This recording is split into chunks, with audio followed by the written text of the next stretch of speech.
Vistam 151, go around. Go around, Vistam 151. Vistam 151, heavy, thanks. The last departure lost the wheel on departure, so we're going to have to shut the runway down. So fly runway heading and maintain 3000. Roger, Vistam 151. Omicron 7 heavy, we're going to have to... Welcome to Brasher Warning, the podcast that dives deep into aviation incidents with sharp analysis, insightful discussions, and just a touch of edge. If you're passionate about aviation and love a good post-incident breakdown, you're in the right place. Before we take off, be sure to subscribe, leave a review, and share with your crew. Let's get into it. So today we're heading back to September 29th, 2006. Deep in the Amazon, imagine this, right? Hundreds of miles of rainforest below. And then, two aircraft on a collision course. A stark contrast, actually. See, one was a brand new Embraer Legacy 600 on its delivery flight. Shiny and new. Exactly. Imagine the excitement surrounding that, right? Oh, absolutely. And the other, a Gull Boeing 737 flight in 1907, full of passengers, crew, on what should have been, just a routine flight. Right, everyday occurrence. Yeah. And so we have these two very different aircraft, both, top of the line in terms of technology. We're talking modern avionics. Right. And yet, tragedy struck. And this wasn't over some remote region with, spotty radar coverage. This was a controlled airspace. They were even operating under RVSM, which, again, for our listeners, just means those planes were cleared to fly closer together vertically. Closer than they normally would. Exactly. And it ended with that Legacy colliding with the Gull 737 at 37,000 feet, 154 lives lost, everyone on board the 737. It really is, it's a chilling reminder that even with all the technology, all the procedures, aviation safety is fragile. It's incredibly complex. It is, and I think that's why we're here, right? Diving into this official accident report. Yeah. To understand not just the what, but the why. Why did this happen, and what can we learn from it? Exactly. This isn't about pointing fingers. It's about really getting into the chain of events, in the air, on the ground, that led to this tragedy. So let's start with that moment. Two aircraft cruising towards each other, same altitude. We know they had the traffic collision avoidance system. Shouldn't that have kicked in? You'd think so, right? Yeah. That's what it's for. TCS is supposed to, Yell at you. pretty much. Gives those pilots very direct instructions to avoid a collision. But, and this is a big but, for TCS to work, both aircraft need working transponders. Ah, the transponders, those little boxes that tell everyone, hey, here I am. Exactly. And the investigation found that the Legacy's transponder had gone silent almost an hour before the collision. So they were flying blind, essentially, in terms of other aircraft seeing them. In a way, yes. At least to some radar systems. And their TCAS.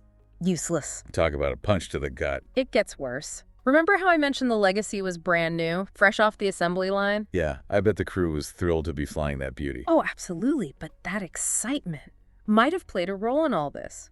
You see, the investigation, it revealed that the crew, their experience with this specific aircraft's avionics was limited.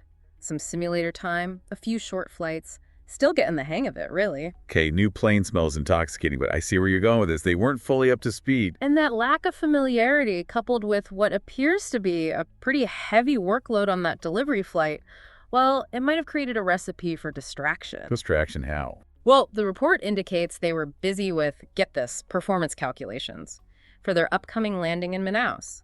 Fuel burn, landing distances, you name it. Well, hold on a brand new plane with all the latest tech, shouldn't that stuff be, pre-calculated? You'd think so, wouldn't you? But for whatever reason, they were engrossed in these calculations, even using a laptop, while cruising at 37,000 feet. Okay, I'm not a pilot, but even I know that sounds like a recipe for disaster. Distracted, potentially over their heads with a new system. But how does that lead to a transponder going dark? So we've got this distracted crew, right? All right. Trying to get a handle on this new system, and then boom, silence. Their transponder goes dark. But they're in controlled airspace. Shouldn't air traffic control, shouldn't they have seen that blip disappear and, done something? They should have. And that's where the other side of this whole thing comes in, the air traffic controllers. Because the investigation, it found a whole series of miscommunications, assumptions made, procedural lapses. And sadly, this wasn't just, a one-time thing. You're saying this pointed to bigger issues within the Brazilian air traffic control system as a whole. Yeah, the report, it really highlighted things like understaffing, training, especially when it came to all the new technology and just straight up communication breakdowns. These were chronic problems. And in this case, well, they created a perfect storm. Okay, and this is where it gets really unsettling, right? Because it wasn't just one single mistake. It was like Yeah. this domino effect. Exactly. So, for example, the Legacy, it was supposed to descend to 36,000 feet as they got closer to Brasilia. Standard procedure. But that descent, it never happened. They stayed at 37,000 feet, the same altitude as the oncoming Gall 737. Hold on. They just stayed at the same altitude. Yeah. And nobody noticed. And here's where that missing transponder signal, it just makes everything worse. Because while there's some indication that controllers might have maybe noticed a problem, they seem to have just assumed the Legacy was at 36,000 feet. Assumed. Why? Why would they assume that? We don't know for sure.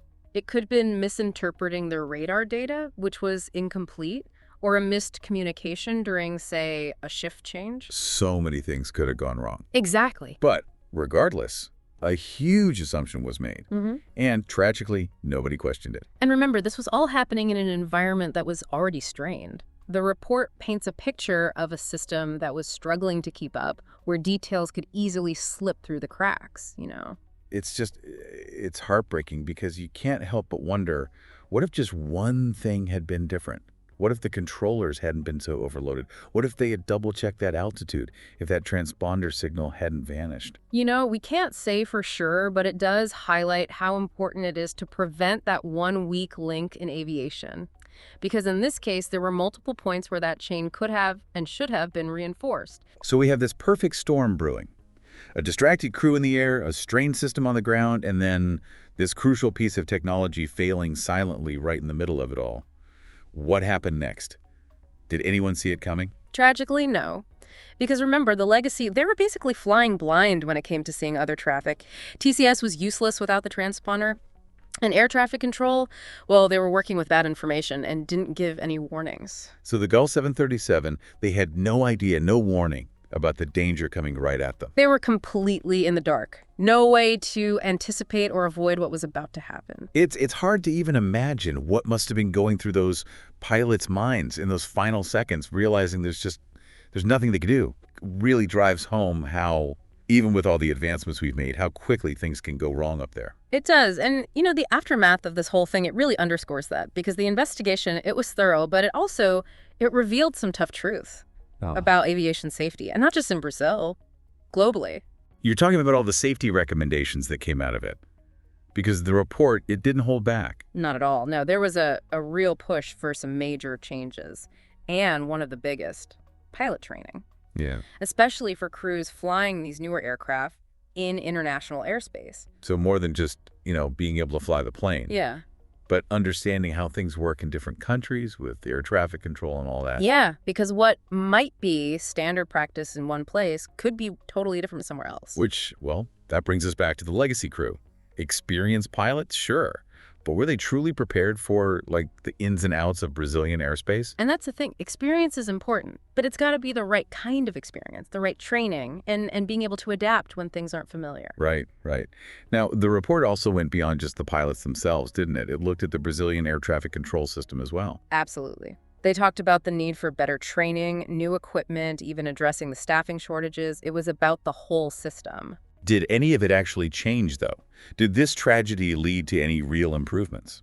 Thankfully, it did. Yeah, Brazil's made some big strides since then, modernizing their air traffic control, investing in new tech, better training. That's good to hear. At least something positive came out of all of this. It is, and it wasn't just Brazil. I think this accident, as horrible as it was a wake-up call for the entire industry. Put a spotlight on safety culture, communication. It's like this tragedy forced everyone to kind of, step back and think, okay, we need to do better. We have to do better. Exactly. It showed that even with all the progress, there's still a very small margin for error, and that behind all the fancy technology, there are still people. People make mistakes, but people can also learn and grow. So as we wrap up this deep dive, what's the one thing you really want our listeners to take away from all of this? That aviation safety, it's a journey. It's never over. We've got to be vigilant, talk to each other, and always be willing to learn from our mistakes, no matter how hard it is to relive them. Because in the end, it's about making sure that something like this, it never happens again. A powerful thought, and a good way to honor the memory of all those lives lost that day. Until next time, keep exploring, keep learning, and stay curious. Thanks for tuning in to Brasher Warning. If you enjoyed this episode, make sure to subscribe so you never miss a flight with us. We'd love to hear your thoughts. Drop a comment or review, and don't forget to share the podcast with your fellow aviation enthusiasts. Until next time, stay sharp, stay safe, and keep soaring. American 1552, contact center 127.0. 1552, we're going to be Mayday, Mayday, Mayday. We have an engine failure. We're going to return to DFW. 1552, roger. And which runway do you need? We'll take 18 right. Roger, American 1552, turn right heading 020, just going to maintain 8,000.